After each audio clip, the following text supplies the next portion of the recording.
Assalomu alaykum barchaga. Aziz kanalimiz ishtirokchilari. Kecha video qilgan edik. Birinchi dars deb qilgandik. O'tirib tushuncha bergandim. Shunda telefon qilib bir og'aylarimiz nima uchun o'tirib qilyapsiz deb so'ragan edi. Shunga hozir oydinlik kiritmoqchiman shu savolga. Og'aylar,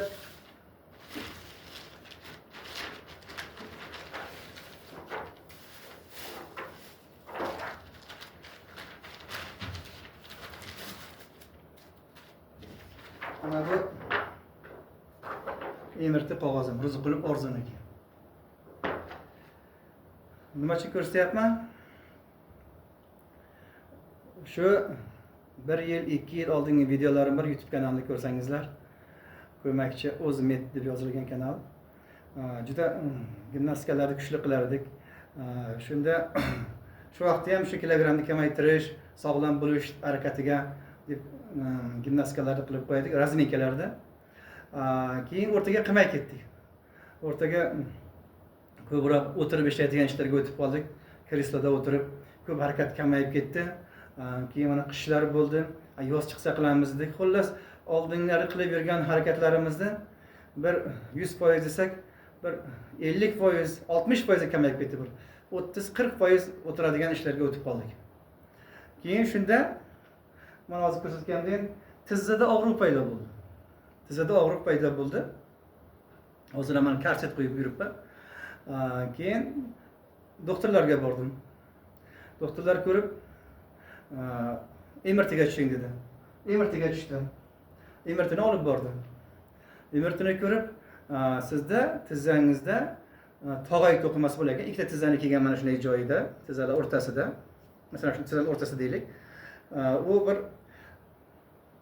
suyak emas, bir yumshoq narsa emas, bir o'rtacha narsa ekan, tog'ay to'qimasi deyilar ekan. Bu ikkita tizzani bir-biriga tegmasligi uchun asrab turadigan o'rtaga bir to'qima. Xuddi bir mashinalarda ko'rgan bo'lsangiz, rezina deb so'radilar. Ikkita temir tegadigan joyga rezina turadi. Ana shunga o'xshagan rezinga o'xshagan narsa. O'sha bir og'ir ko'tarsam, boshqa qilsam, ko'p harakat qilmay qolsa, yedirilar ekan. Shikastlanar ekan. Buni shunday tushuntirishdi menga. Keyin o'zim o'rganib chiqdim. Rosa titkiladim, kitoblarda titkiladim, internetda titkiladim. Bu shunday narsa ekan. Bu yerda tizzani mana shu ikkita to'qimasida o'rtasidagi tog'ay to'qimasi mensik deb aytilar ekan rus tilida, yoki ilmiy tilda, yoki meditsina tilida, o'sha mensik shikastlanar ekan. Bu qachon shikastlanar ekan? Bunda haligi nerv bo'lmas ekan. Bu og'riqni his qilmay ekan, qon tomirlar bormas ekan. Og'riqni his qilsa kerak-ku. Qon tomirdan oziqlanmay ekan, qon tomirlari bo'lmay ekan. U o'sha tizzani oldidagi suyuqlik orqali oziqlanar ekan. O'sha suyuqlik borishi uchun odam ko'proq shuni anaqa qilish kerak. O'tirib turishlar, ana shunaqangi mashqlarni ko'p qilish kerak ekan. Ana shunda oziqlanib turar ekan. Ko'p o'tirib qolgan odamda o'sha narsa oziqlanmay qolar ekan. Shundan keyin asta-sekin shu og'irliklar tushib shikastlanar ekan. Balkimdir haligi keyin ko'p harakat qilmay qolib, mashq qilmay qolgan bu yerda buksal mushaklar kuchsiz bo'lmaydi, kuchini yo'qotadi. Joni kam bo'lib qoladi. Shunda bir og'ir narsani ko'taradimi yoki bir yiqilganda bo'lib ketadimi, ana shundan shikastlanar ekan.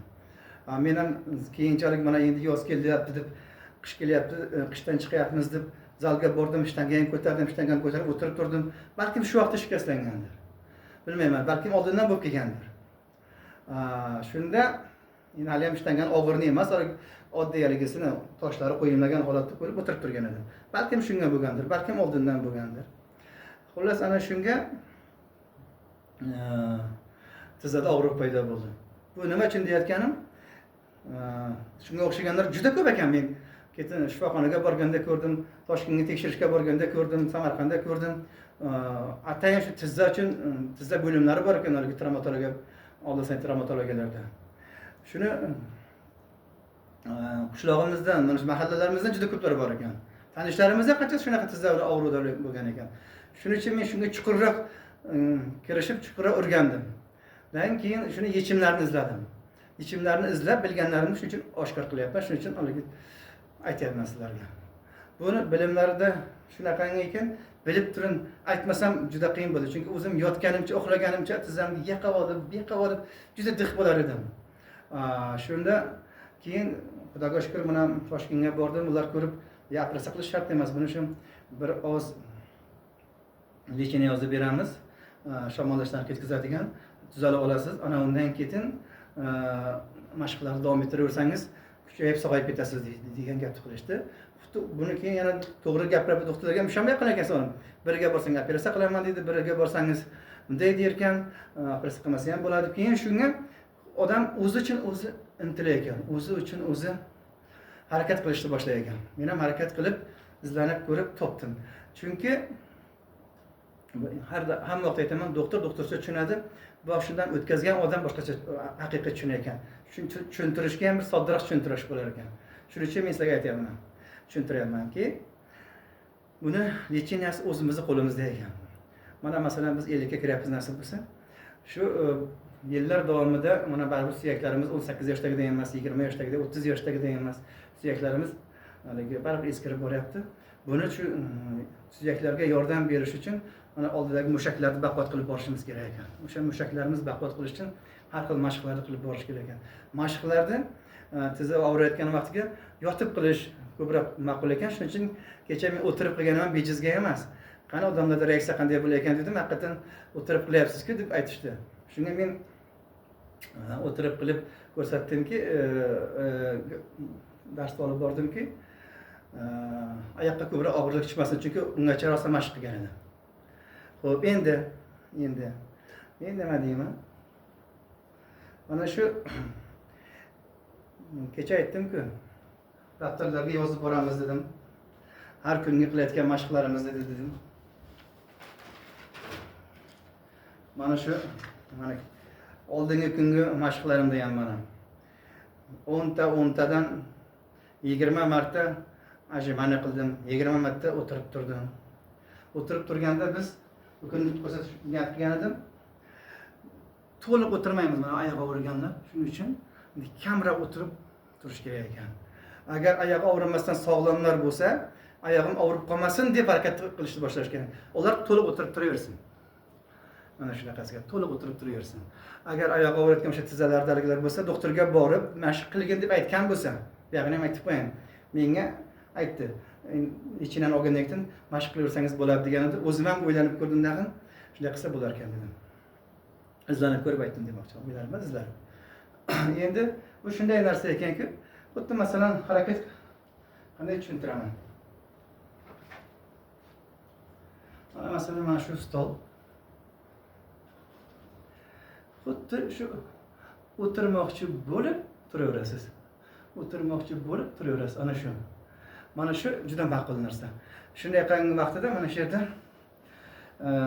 tizza atrofidagi suyuqliklarga oziqa olib, bitta o'tirib, bitta turganingizdan keyin malagi mashalkaga o'xshagan narsa bo'lar ekan.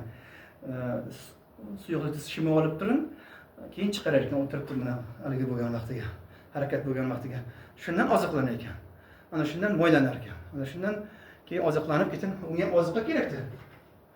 Oziqa kerak bo'lgani uchun harakat shu. Mana men o'zim masalan mana 28-fevral kuni qilganlarimni aytib beraman. Mana bu betdan boshladim, bu daftardagi boshqa daftar tutdim. 10tadan 20 marta ajimaniya, 10tadan 20 marta o'tirib turish va har xil chigil yozdi mashqlar. Kechagisi masalan 1-martniki mana 30 marta, 10tadan 3 marta ajimaniya, 3 marta 10tadan o'tirib turish va chigil yozdi mashqlar. Mana shu har bir mashqlarda o'tirib, albatta chigil yozdi mashqlarni qilib olamiz. Chigil yozdi mashqlar bo'lishi shart ham ekan. Chigil yozdi mashq qanaqa bo'ladi desangizlar, hozir ko'rsataman sizlarga.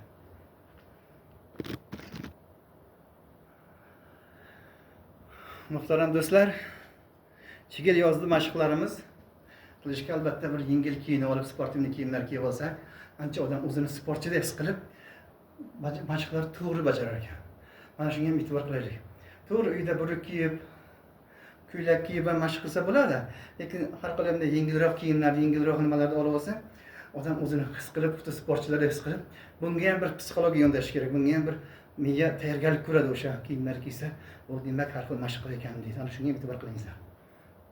Endi bu chigil yozdi mashqlarimiz juda oddiy. Xo'p, birinchi boshdan boshlaymiz. Bitta, ikkita. Endi buni ko'proq qilaman. Men hozir sizlarga vaqt o'tmasligi uchun chaqqonroq bajarishga harakat qilyapman, tezroq bajarishga. Boshda lekin asta-asta aylantirish kerak ekan, chunki boshda orqadagi qotib qolgan, ko'p harakat qilmaganlar ko'pda. Endi yelka. Men oyog'im og'riydiki, yelka nima kerak demang. Yelkalarda ham qilib bo'lmasa, bitta yelkada ham paydo bo'lib qolishi mumkin. Shuning uchun oldini olgan 1000 marta yaxshi. Mana barmoqlar. Qo'llar. Aylantiramiz orqaga. Buni ko'rinarli qilib aylantiramiz.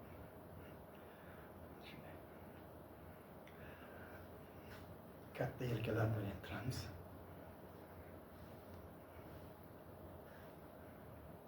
Joyimizda yuramiz. Joyimizda qani bir 10 minut ham yurib olsangiz juda yaxshi. Oyoq og'riganlar sekinlik bilan. Men sal tezlashib ketyapman, chunki mashq qilib o'rganib qoldim. Mana men hozir oyog'imda aytmoqchi ko'rsatib qo'yayin sizlarga. Mana oyog'imda korset, sport korsetini bog'lab olganman. Mana sotib oldik buni. Mana bu yoqdan qisib ekan. Suyakda o'ziga ko'p og'irlik tushmaydi. O'ziga ko'p og'irlik tushmaydi. Mana bu yoqlar mushaklarga ko'proq og'irlik tushadi. Shunday qilsa ancha yengil his qiladi odam o'zini. Xo'p, ana shunaqa. Buni faqat yotganda yechib qo'yaman, yurganda taqib yursa juda yaxshi. Davolanish vaqtida, men davolanishim mana yaqinda tugagan, ukol davolamalarım, shuning uchun hozir yechganim yo'q. Endi bel aylantirib olamiz.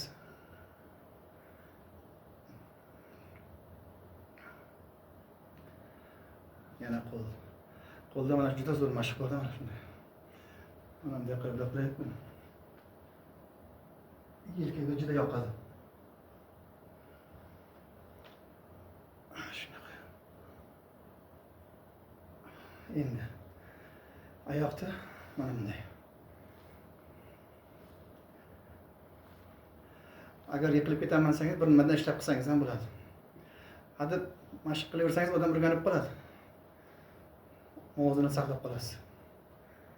Shunday bo'lsin. Sanab qiling 10 ta. Men hozir 7 qilyapman.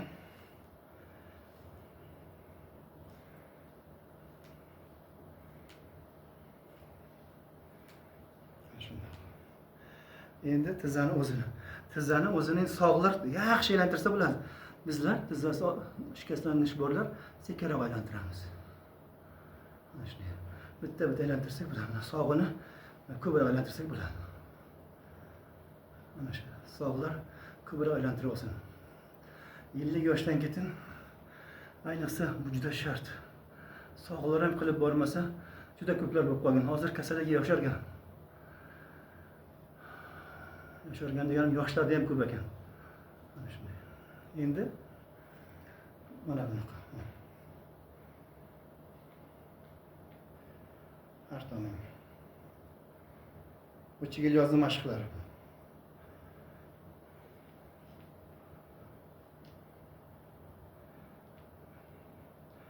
Astaroq, og'rigan oyoq bilan astaroq. Agar og'riyotgan bo'lsa, yotib qilsa ham bo'ladi, stolga o'tirib qilsa ham bo'ladi.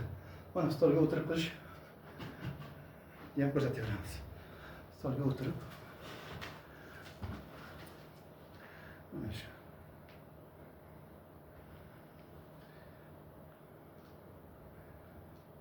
Albatta. Sog'lik juda birinchi o'rinda turadi. Buni qayerdan paydo bo'lganliklarini ham o'rganib topdik nasib bo'lsa. Bu shundan ekanki, shu asosan mana ovqatlarni kola bilan yeymiz. Fanta bilan, har xil ichimliklar bilan hozir bolalarga energetiklar ko'paygan ichimchilar. Shuni ishonasizlarmi? Men bittasini to'liq ichganim yo'q. Hidlab ko'rganman, kam ichib ko'rdim, hech tushunmadim shu narsaga. Nimaga bunday olishadi? Bizlar magazinda ko'p sotib olishadi odamlar, hayronman. Ko'p olib kelganimiz ham kelmaydi, ko'p zakaz ham qilganimiz kelmaydi. Ko'p yaxshi narsa ham deb o'ylamayman shuni. Nima uchun ovqatimizni yeymiz, birgalashib ichiladi. Bir xillar energetik bilan ichadi, bir xillar kola bilan boshqonlarga borsak, hammasi ko'plar kola turadi. Bu kola ovqat tarkibidagi vitaminlarni organizmga singib ketmasdan chiqarishga yordam beradi. 50% ziyat ham chiqib ketadi. Organizmda shuning uchun organizmda kalsiy, vitaminlar qolmagandan keyin mana shu organizm talab qilaverayotgan vitaminni ana shu vaqtida keyin tishlardagi vitaminni, oyoqdagi mana shu yerda vitaminlarni ko'p to'planadi. Oyoqqa chunki ko'p vitamin keladi, ko'p pastda yuradi, kuchli bo'lishi kerak oyoq. Ko'p vitaminlarni, tizzadagi vitaminlarni ham organizm olib qo'yishi mumkin ekan. Shuni evaziga ana shu tizzalar kam kuch bo'lib qoladi, tez sinadigan bo'lib qoladi, tez kasallikka chalinadigan bo'lib qoladi. Ana shu bunaligi asosiy yediruvchisi deylik, o'g'irlovchisi deylik. Shuning uchun ovqatlarimizdagi narsalarni qolsin o'zimizda chiqarib yubormaylik. Choy bilan ovqat yemaylik. Choyni 1 soatdan keyin ovqat yeyish kerak. Bizlarda choyxonaga o'xshab hamma joyda choy keladi, tiqilib qolsa choy ichamiz.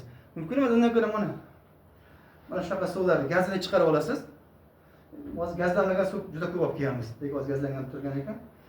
Shu gazini chiqarib, shu begaz suvdan ichamiz. Bu nima uchun? O'tirib aytmasam, bu juda katta gap aytmoqchi edim. Mana shu ovqat yeymiz. Ovqatni yeyishimiz shart. Mana bir xil semirib ketyapman deb ovqatdan qantarish ham bo'lmaydi. Ovqatni kam yeb ariqlash kerak.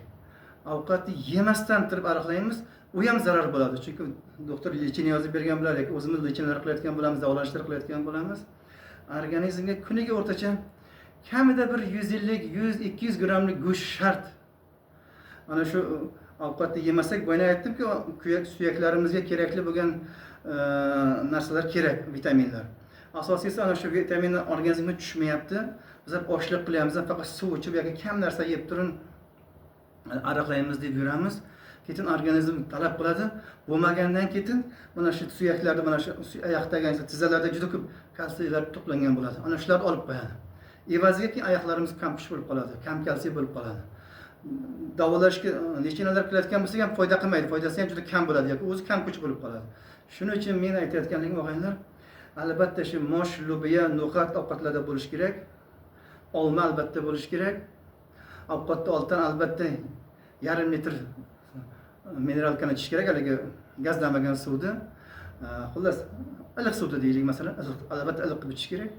Ana shu organizmni yuvib ketadi. Keyin mana o't qopi ham juda katta bog'liq ekan. Bularni yaxshi keyinga tushuntiraman, men hozir qisqacha aytib o'tmoqchiman.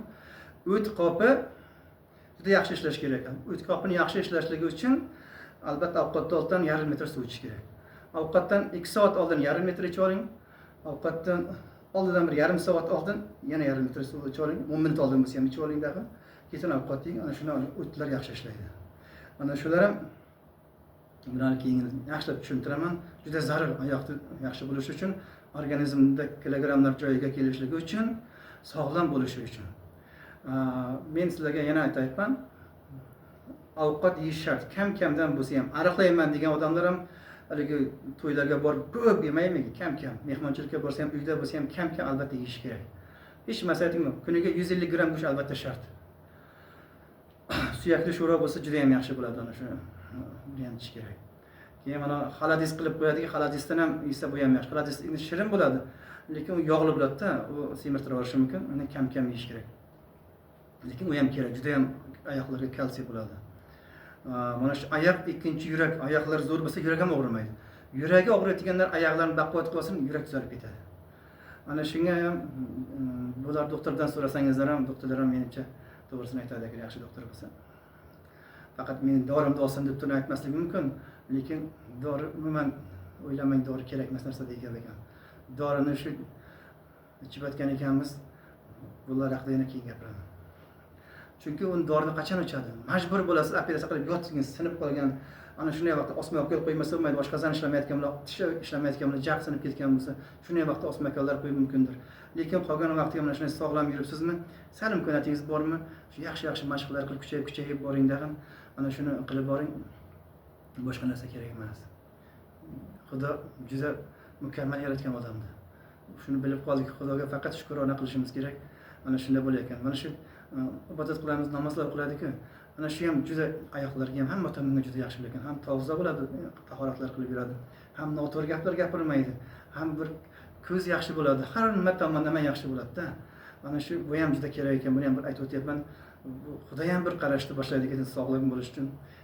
Haligi o'qib bermaganlar hech bo'lmasa birinchi farzini o'qib borsa ham keyin boshqasini o'qisin. Bu nazim mollalikdan nima qilmoqchiman, lekin bu bir-biriga bog'liqda, bir-biriga aql bog'liq narsalar.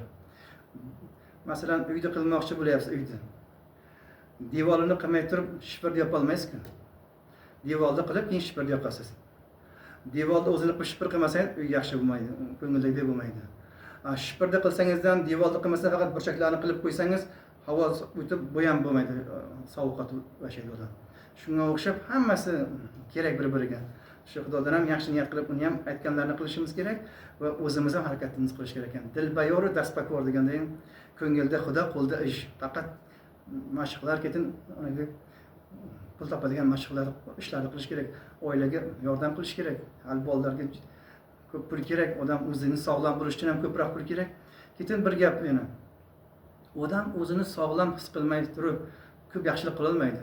Chunki men erkaklarga aytmoqchiman, katta ayollarga ham ko'p ish turibdi, erkaklarimizga ham, ayollarimizga ham, bizlarning yoshimizdagilarga. Bolalarni uylantirish kerak. Uni erkak ham, ayol ham haliga qilib to'ylar qilish kerak. Qudalar, boshqalar, muomalalar, ularda hammasiga sog'lik bo'lish kerak. Odam o'zini sog'lom bo'lmay turib boshqa ish qila olmaydi. Shu sog'likka ketib qoladi. Sog'likni yaxshilashga ketadi haliga to'yga atagan, yaxshi kunlarga, sanatoriyaga atagan, dam olishga, borishga, sayohatga borishga atagan pullar davolashga ketib qoladi. Shuning uchun mana shu sog'lom turmush tarzi haqida qilishim shart deganim juda zarur. Buni eng birinchi o'rinda zarur desam bo'ladi, ishonavering. O'zini eplamay turib qanday birov yaxshilik qila oladi? Yaxshilik qilsangiz ham, masalan, bolangizga unday bo'l, unday qil, yaxshi bo'l, qizim sen bunday qil, xo'p qilishi mumkin. Lekin o'zingiz yaxshi zo'r bo'lib, soppa sog'lom bo'lib, gimnastikalarda qilib, ibodatlarda qilib, yaxshi ishlarga borib, to'g'ri aldamasdan, vijdondan bizneslarda qilib, hamma ishini to'g'ri bajarsa, soliqchiligini qilsin, milisaligini to'g'ri bajarsin, o'qituvchi yaxshi o'qituvchiligini qilsin, prokuror yaxshi prokurorligini, doktor yaxshi doktorligini, ishchi yaxshi ishchiligini, quruvchi yaxshi quruqchiligini qilsin. Hech naqa bo'lmaydi, muammo bo'lmaydi. Hamma o'zini to'g'ri bajarsin. Ana undan keyin mana sog'likni to'g'ri bajarsin. Aytdimki, 3 mahal albatta kamida 3 mahal ana shu mashqlarni qilib qilsak, bunga ko'p vaqt ketmaydi. 24 soat vaqt, 24 soatda 15 minutdan qilsa 45 minut vaqt ketadi. Yarim soatdan qilsangiz juda zo'r kuchli odam bo'lib ketasiz. Shunday sog'lom bo'lib ketasiz. Bir xillarga o'rgatadigan bo'lib ketasiz.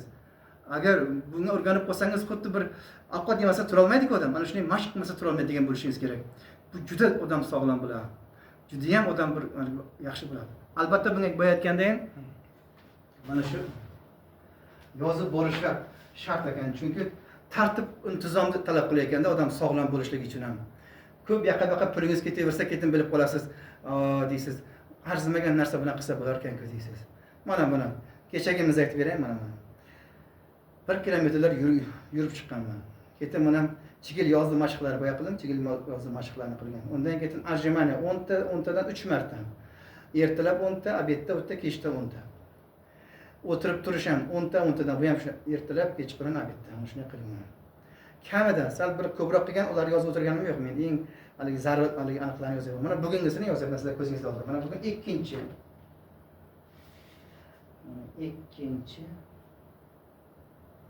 3-chi oy, 26-chi yil. Mana chigil yozdi mashqlarini qildim. Chigil yozdi mashq. Endi 10 tarjimani qilamiz. Masalan, men bunday qilaveraman. Agar qilib yurmaganlar bo'lsa, mayli, mana hozir men qilib yurmaganlar uchun qarib stolga qilib ko'rsatayman mana. 1 2 3 4 5 6 7 8 9 10. Bo'ldi, 10 ta. Endi 10 ta Mana aytdimki, sog'lomlar to'liq o'tirib turadi. Mana bizga o'xshab davolanayotganlar deydi, kam o'tirib turadi mana shunday. Mana. O'tiraman deb turaverasiz. 2 3 4 5 6 7 8 9 10. Bo'ldi og'aynilar. Mana shu ko'p mashqni qilib odamni erintirib qo'ymayman. 100 talab qiling deganlar bor internetda ko'rsangizlar. Mana shu kam-kamdan 3 marta qilib boring, bo'ldi. Keyin qolgan vaqtiga o'tirib olib qiladigan mashqlarni ham keyin ko'rsataman. Hozircha mana shu gap. Mana buni yozib qo'yaman men albatta hozir mana buni. Qilganlarimni keyin endi mana bu yerda apparatimiz bor. Ha, shuni ham ko'rsatib o'rayin. Haligi begovoy doroshka deymiz-ku.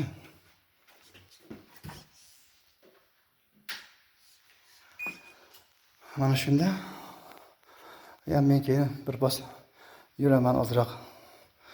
Sog'lomlar bo'lsa, yugursa ham bo'ladi.